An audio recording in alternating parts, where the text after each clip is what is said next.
everyone, class 3rd, subject Hindi, first, part 2, नदी की आत्मकथा। Open your book, page number 13। बच्चों, हमने चैप्टर पहले पढ़ लिया था। आज हम उसके शब्दार्थ, बहुविकल्पीय प्रश्न और समझ कर लिखो ये बुक में करेंगे। शब्दार्थ: चंचल, नटखट, नोटी, समुद्र, सागर, सी, डायनासोर, एक विलुप्त प्रजाति का जानवर, डायनासोर, बांध, नदी के जल को रोकने के लिए बनाई गई दीवारें, डैम, फुर्ती, फुर्ती वाली, एक्टिव, छलांग लगाना, उछलना, जंपिंग। ये आपके शब्दार्थ हैं। ये आपको लर्न एंड राइट करना है बुक कॉपी के अंदर। ओके। बहुविकल्पीय प्रश्न, सही उत्तर के सामने सही का चिन्ह लगाइए। फर्स्ट देखिए, लोग नर्मदा को क्या कहकर पुकारते हैं? रेवा, चंचला, पद्मा। क्या कहकर पुकारते हैं? रेवा। का पे टिक लगाइए। इनमें से कौन सी नदी हिमालय से निकलती है? गंगा, यमुना, नर्मदा। कौन सी नदी हिमालय से निकलती है? यमुना। ख पे टिक लगाइए। 3 वाला देखिए, संगम कहाँ स्थित है? इलाहाबाद, लखनऊ, कानपुर। इलाहाबाद। क पे। नर्मदा नदी पर कितने बांध बनाए जा रहे हैं? लगभग 2000, लगभग 1500, लगभग 3000। राइट आएगा लगभग 3000। ग पे टिक लगाइए। समझ कर लिखो। नीचे दिए गए वाक्यों को पढ़कर बताइए कि कौन सा वाक्य सही है और कौन सा गलत है। क वाला देखिए, नर्मदा नदी को रेवा भी कहते हैं। सही या गलत? सही पे टिक लगाइए, सही लिखिए। ओके। पेज नंबर देखिए आप, नेक्स्ट पेज, पेज नंबर 14।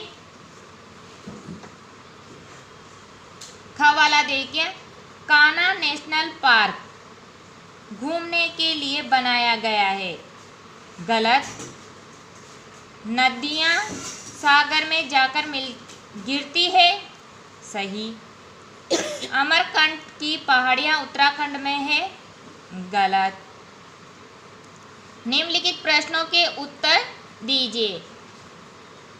क वाला देखिए, हिमालय से कौन कौन सी नदियाँ निकलती है? हिमालय पर्वत से कौन कौन सी नदियाँ निकलती है? गंगा और यमुना हिमालय पर्वत से निकलती है। गंगा नदी और यमुना नदी कहाँ से निकलती है? हिमालय पर्वत से निकलती है। ख वाला, संगम किसे कहते हैं? जहाँ गंगा, यमुना और सरस्वती तीनों नदियाँ मिलती है उसे संगम कहते हैं। रेवा का क्या अर्थ है? रेवा का अर्थ है चंचल और फुर्तीला। नर्मदा का पानी किन राज्यों में भेजा जाता है? गुजरात और राजस्थान। नर्मदा नदी मनुष्य से क्या प्रार्थना करती है?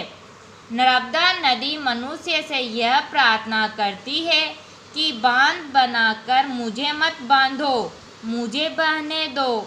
मैं भी सागर में मिलना चाहती हूँ, वह भी अरब सागर में पहले की तरह। ये क्वेश्चन आंसर है आपके, मैं व्हाट्सएप पे सेंड कर दूंगी और आपको कॉपी में करना है। भाषा की समझ, ये आपको बुक में ही भरना है। ओके। इन शब्दों की पर्यायवाची लिखिए और उनसे वाक्य बनाइए। पर्यायवाची लिखने और उनसे वाक्य बनाने। जल, पानी। जल का पर्यायवाची क्या है? पानी। अब वाक्य बनाएंगे अपन। पानी का हमारे जीवन में बहुत महत्व है। समुद्र, सागर। नर्मदा नदी अरब सागर में जाकर मिलती है। दुनिया, विश्व। हमें पूरे विश्व को एक परिवार समझना चाहिए। पर्वत, पहाड़। मुझे ऊंचे ऊंचे पहाड़ देखना अच्छा लगता है। नदी, नदी का पर्यायवाची है सरिता।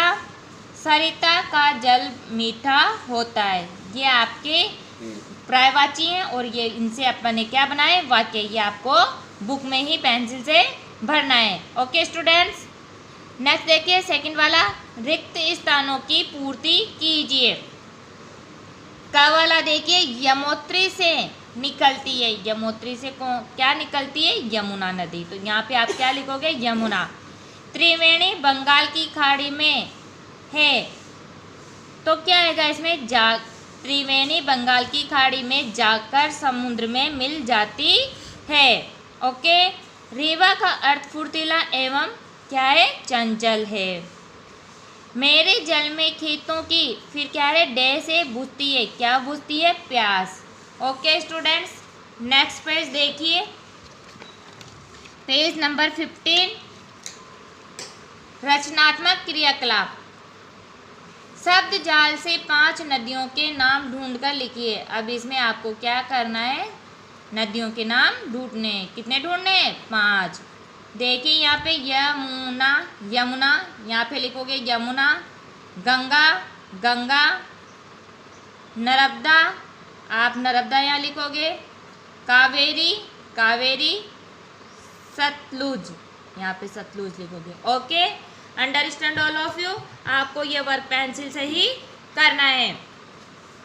अपनी सोच से नदियों की उपयोगिता तथा उनकी वर्तमान स्थिति पर चर्चा करते हुए एक लघु अनुच्छेद लिखिए। यहाँ पे अपन को क्या करना है, पेंसिल से आप लिखोगे, भारत में लोग नदियों को देवी का रूप मानकर उनकी पूजा करते हैं।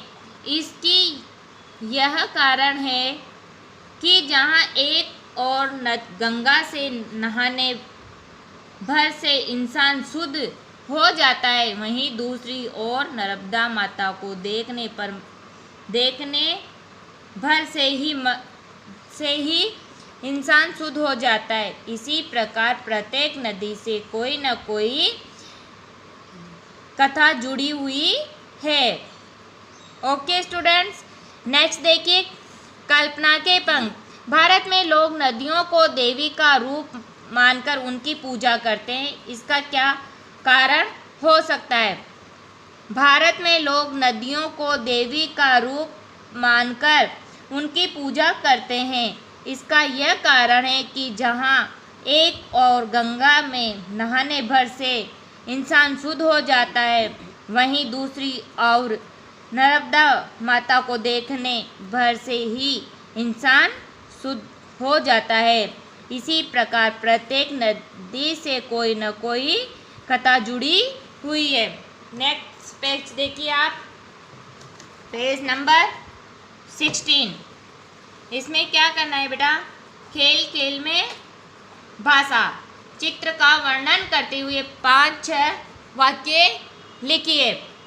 अब यहाँ एक प्राकृतिक दृश्य है, यहाँ पर एक नदी है, नदी के किनारे पेड़ स्थित है, आसपास हरियाली है, नदी में एक नाव है, ये नाव है, ये नदी है। ओके, चित्त और चिंतन। भारत में नदियों की क्या उपयोगिता है। नदी का पानी खेती के लिए उपयोगी है। नदियों में मछली पालन से खाद्य पदार्थ मिलते हैं। नदियों पर बांध बनाना क्यों आवश्यक है। नदियों पर बांध बनाना इसलिए आवश्यक है ताकि उनसे पानी रुक सके और उन पर एकदम पानी ना जाए, धीरे धीरे छोड़ा जाए। Okay students, understand all of you. Thank you.